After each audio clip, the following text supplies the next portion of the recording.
से चलती है। तो विद्यार्थियों पहले ये जो ज़मीन के अंदर जड़ होती है, जो यहाँ पे मैंने आपको बताई, उसी प्रकार से जड़ यहाँ पर होती है। तो फिर वो कहाँ तक जाता है? पौधे तक जाता है। फिर उनको कौन खाता है? उनको छोटे छोटे देते हैं, फिर उनकी मृत्यु हो जाती है। फिर वो वापस कहाँ मिल जाते हैं? वो यहाँ पर मिट्टी में मिल जाते हैं। अब मिट्टी द्वारा जो क्रिया की जाती है तो किस प्रकार से चलती है? यहाँ से चलती है। जीवाणु द्वारा नाइट्रोजन यौगिक का गैसीय नाइट्रोजन में परिवर्तन। अब जो भी जीव जंतु मर गए हैं तो वो कहाँ? मिट्टी में चले गए। मिट्टी में चले जाने के बाद उनका किसमें? गैस में, मतलब हवा में परिवर्तन हो जाता है। अब उसके बाद की ये जो क्रिया रहती है वो यहाँ से जाकर कहाँ जाती है? वायुमंडलीय नाइट्रोजन में जाती है। अब वायुमंडलीय से कहाँ जाती है? तंडित नाइट्रोजन में, मतलब कि आकाश में बिजली वगैरह जो भी होता है उसके द्वारा। अब देखिए फिर वो क्रिया यहाँ से चलती है, जो वायुमंडलीय द्वारा चली गई क्रिया है वो यहाँ से यहाँ तक आती है। नाइट्रोजन नीले शैवाल, जो आप देखते हो ना हरे हरे शैवाल, जो कभी कभी पानी कहीं जम जाता है, जिसे हम दलदल भी कहते हैं। फिर वो यहाँ से जीवाणु द्वारा नाइट्रोजन यौगिक में परिवर्तन होकर वापस कहाँ मिल जाती है? मिट्टी में मिल जाती है। आ गया विद्यार्थियों समझ में? चलिए अब हम आगे देखते हैं। चलो विद्यार्थियों, अब हम इसके आगे के बारे में देखते हैं। अब आगे आ गया है अभ्यास।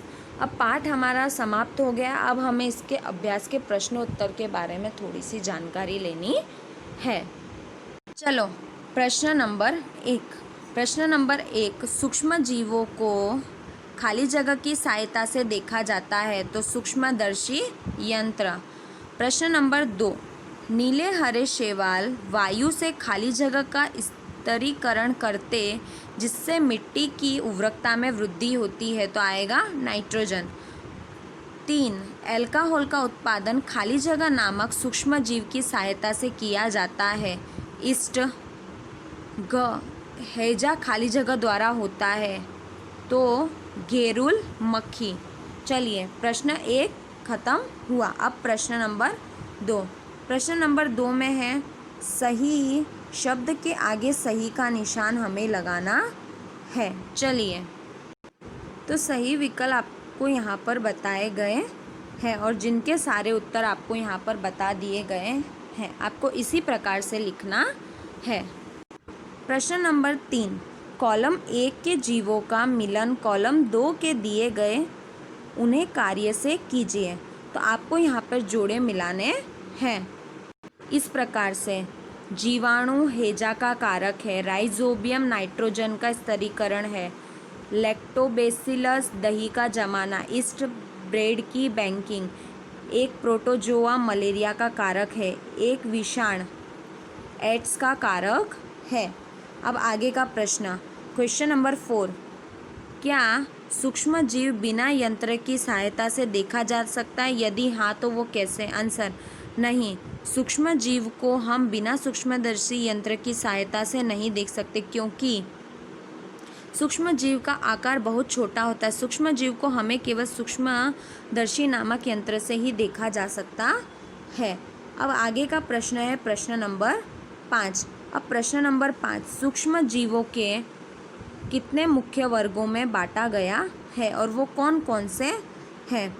चलिए तो आपको विद्यार्थियों मैंने एक चित्र बताया था जब हम पाठ पढ़ रहे थे, तो ये आएगा जीवाणु वाला, कवक, प्रोटोजोआ और शैवाल। इन सबको 2-2 भागों में बांटा गया है और वो इस देखो सूक्ष्म जीव के 4 भाग हैं और 4 भागों को 2-2 भागों में बांटा गया है। चलिए आगे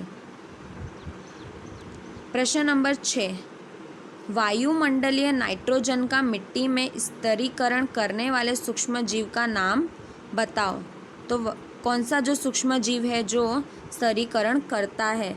जीवाणु एवं नीले हरे शैवाल। कौन है? जीवाणु और नीले हरे शैवाल। प्रश्न 7, हमारे जीवन में उपयोगी सूक्ष्म जीव के बारे में 10 पंक्ति लिखनी है। तो वो 10 पंक्ति आपको यहाँ पर दर्शाई गई है जो आपको लिखना है। प्रश्न 8, सूक्ष्म जीव द्वारा होने वाले हानिकारक प्रभाव का संक्षिप्त वर्णन कीजिए।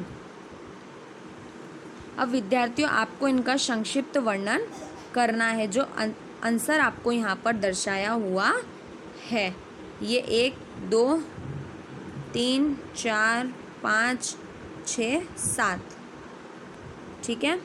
अब प्रश्न नंबर 9, प्रतिजैविक क्या है? प्रतिजैविक लेते समय कौन सी सावधानी रखनी चाहिए?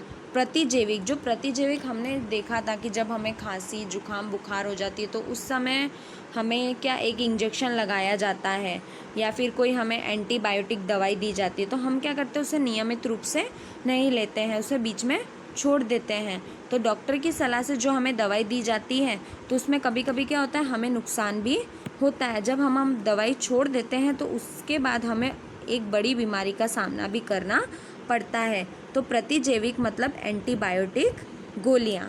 ठीक है विद्यार्थियों, यहाँ पर आपका पाठ 2 सूक्ष्म जीव एवं मित्र समाप्त होता है। सूक्ष्म जीव हमारे मित्र एवं शत्रु हैं, किस प्रकार से?